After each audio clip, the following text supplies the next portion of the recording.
बारे में पढ़ेंगे, जैसे कि हेरिडिटी पढ़ लिया, ठीक है। अब हम वेरिएशन की डेफिनेशन करेंगे। Any differences between cells, organisms और group of organisms of any species caused either by genetic differences और by effect of environmental factor. वो चेंजेस या तो जेनेटिक होते हैं या इन्वायरमेंटल के प्रभाव के कारण कुछ चेंजेस आ गए हैं, उसको हम वेरिएशंस कहते हैं, ठीक है। चेंजेस और डिफरेंसेस एक ही बात है।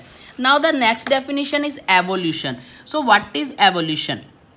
फॉर्मेशन ऑफ न्यू स्पीशीज, एक नई स्पीशीज बन गई है। कहाँ से बनी है? पुरानी से। लेकिन कैसे बनी है? Bye gradual change. ग्रेजुअल का मतलब होता है लगातार। जब लगातार कुछ चेंज आते रहते हैं तो एक नई चीज़ बन जाती है। लेकिन वो बनी का वो कॉम्प्लेक्स है। वो कहाँ से बनी है? सिंपल से। पहले वाले ऑर्गेनिज्म सिंपल थे, आज के जो ऑर्गेनिज्म है वो कॉम्प्लेक्स हैं, ठीक है। ओवर मिलियन ऑफ ईयर्स, इसको बनने में, इसको करने में काफ़ी साल लग गए हैं, ठीक है। जो आज की जनरेशन है पहले वाली से बनी है, लेकिन उसको बनने में काफ़ी समय लगा है। तो that is evolution. Fourth definition is genetics. What is genetics? जिस तरह हम फिजिक्स, केमिस्ट्री, बायो पढ़ते हैं ना बेटे एक साइंस में, इस तरह एक साइंस है जिसको हम जेनेटिक्स बोलते हैं। It is a branch of science which deals with the study of heredity and variation. जो ये वाली स्टडी हम पढ़ रहे हैं तो हम कहेंगे हम बायो तो पढ़ रहे हैं, लेकिन इसकी आगे एक ब्रांच है जिसका नाम है genetics. Genetics is the branch of science which deals with the study of heredity and variation.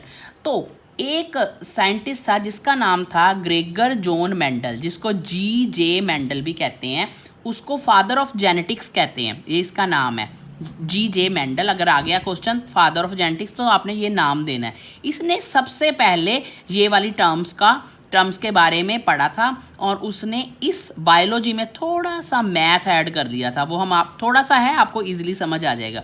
तो उसने इसके लिए अपने एक्सपेरिमेंट के लिए गार्डन पी क्या होता है? मटर। तो गार्डन पी को चूज किया, जिसका कि साइंटिफिक नाम है पाइजम सेटाइवम। उसने यही वाला प्लांट क्यों यूज़ किया? इसके ये क्वेश्चन आता है, 3 नंबर का क्वेश्चन आता है इसमें कि उसने गार्डन पी का प्लांट ही क्यों लिया। बिकॉज जो गार्डन पी है ना बेटे, इसका लाइफ जो शॉर्ट है, मतलब कि उसका जो ज़िंदगी है ना, उसके कुछ सालों में ही उसकी हम अगली जनरेशन देख लेते हैं, ठीक है। लाइफ शॉर्ट पैटर्न देख सकते हैं उसका आराम से कि पहली जनरेशन में क्या चेंजेस आई, अगली में क्या चेंजेस आई। थ्रो आउट सीजन, इसको हम सारा साल बो सकते हैं, इसके लिए कोई खास सीजन नहीं है कि हमें वेट करनी पड़ेगी।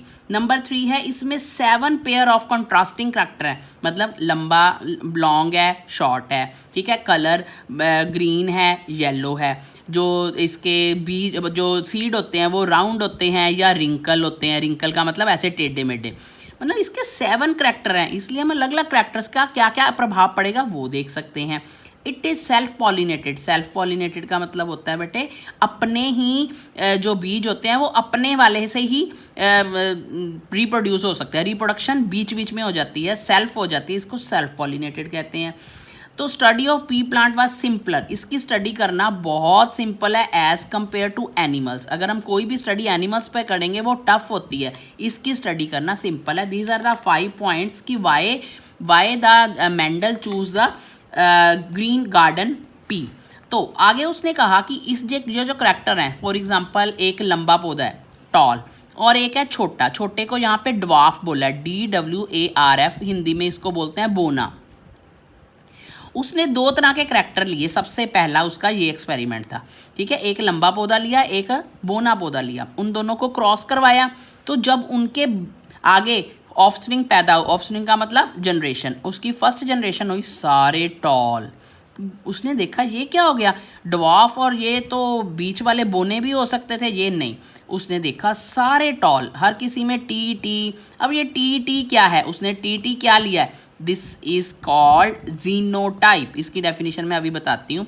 और वो टॉल थे, दिखने में लंबे थे, इसलिए हम उसका नाम देते हैं फिनोटाइप। इसकी डेफिनेशन मैं अभी आपको बताती हूँ। तो फिर उसने क्या किया, ये फर्स्ट जनरेशन को आपस में क्रॉस करवा दिया, यानी जो पहली जनरेशन में 4 पौधे पैदा हुए थे उसमें से 2 को आपस में फिर क्रॉस करवाया। फिर उसने क्या देखा, इन F2 जनरेशन उसने क्या देखा, अब यहाँ पे 2 तरह की रेशो आ गई। 3 पौधे तो ऐसे थे जो लंबे थे, एक पौधा उसमें से बोना आ गया था, यानी कि ये वो करैक्टर था जो पहली जनरेशन में अपने आप को एक्सप्रेस नहीं कर पाया था, उसको हम कहते हैं रिसेसिव। डोमिनेंट वो होते हैं जो अपने आप को एक्सप्रेस करते हैं, और जो नहीं करते उसको रिसेसिव बोलते हैं। डोमिनेंट दबाने वाला है और रिसेसिव क्या है, दबने वाला। जो पहली जनरेशन में तो दब गया, लेकिन दूसरी जनरेशन में उसने क्या किया, अपने आप को एक्सप्रेस किया, दिखाया। तो second generation the ratio is 1:2, लेकिन ये दोनों टॉल हैं तो हम इधर आ जाते हैं, तो रेशो इज 3:1।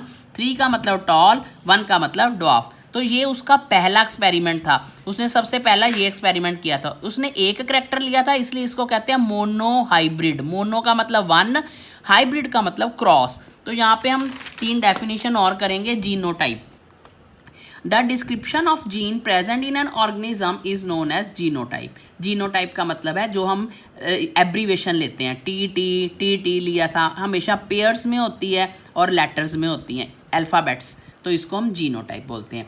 फिनोटाइप क्या आता है, फिजिकल अपीयरेंस, देखने में कैसा है, वो टॉल है कि शॉर्ट है, ठीक है। तो इसको जब हम लिखते हैं कि वो पौधा लंबा है या छोटा है, वो उसका फिनोटाइप है, ठीक है। आपने जब भी क्रॉस करना है उसमें जीनो और फिनो लिखना है। फिनो से आपने वर्ड याद करना है फिजिकल, फिजिकल का मतलब देखने में।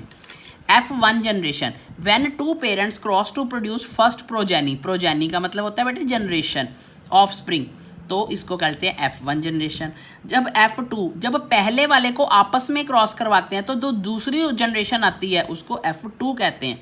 When F1 generation progeny cross among themselves का मतलब आपस में, to produce second progeny, then it is called F2 generation. For example TT and TT produce TT, तो ये पहली जनरेशन थी इसलिए F1।